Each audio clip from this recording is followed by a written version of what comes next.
हसणं होईल सोपं, जीवन होईल खास। पलूस आणि परिसरातील नागरिकांच्या आता दाताच्या उपचारासाठी सांगली, कोल्हापूर, पुणे, मुंबईची धावपळ थांबणार। पलूस शहरातील एकमेव अत्याधुनिक दातांचा दवाखाना, जिथे single visit root canal treatment सह दातांच्या सर्व समस्यावर खात्रीशीर उपचार। डॉक्टर प्रणव सचिन सुतार यांचे smile studio multi speciality dental clinic, Bhosale plaza, new ST stand समोर, पलूस। अपॉइंटमेंटसाठी संपर्क 72 72 82 72 27 आणि 87 93 75 16 25। वैभव नायकवडी भाजपच्या वाटेवर, आंदोलनाकडे पाठ फिरवत हुतात्माचे अध्यक्ष थेट मुख्यमंत्र्यांच्या भेटीला। वाळव्यात संघर्षाची धार वाढली।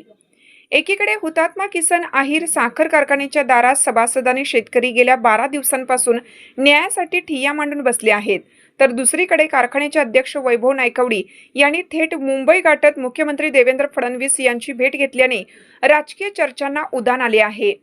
आंदोलकांशी संवाद साधण्याऐवजी अध्यक्षांनी थेट मंत्रालयाची पायरी चढल्याने सभासदांमध्ये संतापाची लाट उसळली आहे। कारखान्यातील कथित भ्रष्टाचार आणि आर्थिक गैरव्यवहाराच्या आरोपावरून वैभव नायकवडी यांनी राजीनामा द्यावा या मागणीसाठी किरण नायकवडी, गौरव नायकवडी आणि केदार नायकवडी यांच्या नेतृत्वाखाली हे आंदोलन अत्यंत तीव्र झाले आहे। विशेष म्हणजे या आंदोलनात केवळ सामान्य शेतकरीच नव्हे, तर कारखान्याचे 15 संचालकही सहभागी झाल्याने प्रशासकीय पातळीवर मोठी फूट पडल्याचे स्पष्ट झालं आहे। या तणावाच्या पार्श्वभूमीवर सध्या हुतात्मा साखर कारखान्याचे सर्व दैनंदिन व्यवहार उपाध्यक्ष यांच्या उपस्थितीत पार पडत आहेत। मुंबईत झालेल्या या भेटीदरम्यान जनसुराज्य शक्ती पक्षाचे नेते समित कदम व इतर पदाधिकारी उपस्थित होते। मुख्यमंत्र्यांच्या सोबतच्या या भेटीमुळे राजकीय वर्तुळात तर्कवितर्क लढवले जात असून अध्यक्ष वैभव नायकवडी हे लवकरच भाजपमध्ये पक्षप्रवेश करतील असा अंदाज वर्तवण्यात येत आहे। मात्र 12 दिवस उलटूनही एकदाही आंदोलनस्थळी येऊन ऊस उत्पादक सभासदांची साधी विचारपूस न करणाऱ्या अध्यक्षांनी थेट मुख्यमंत्र्यांची भेट घेतल्याने अध्यक्ष पळपुटेपणा करत आहेत का, असा संतप्त सवाल आंदोलकांकडून विचारला जात आहे।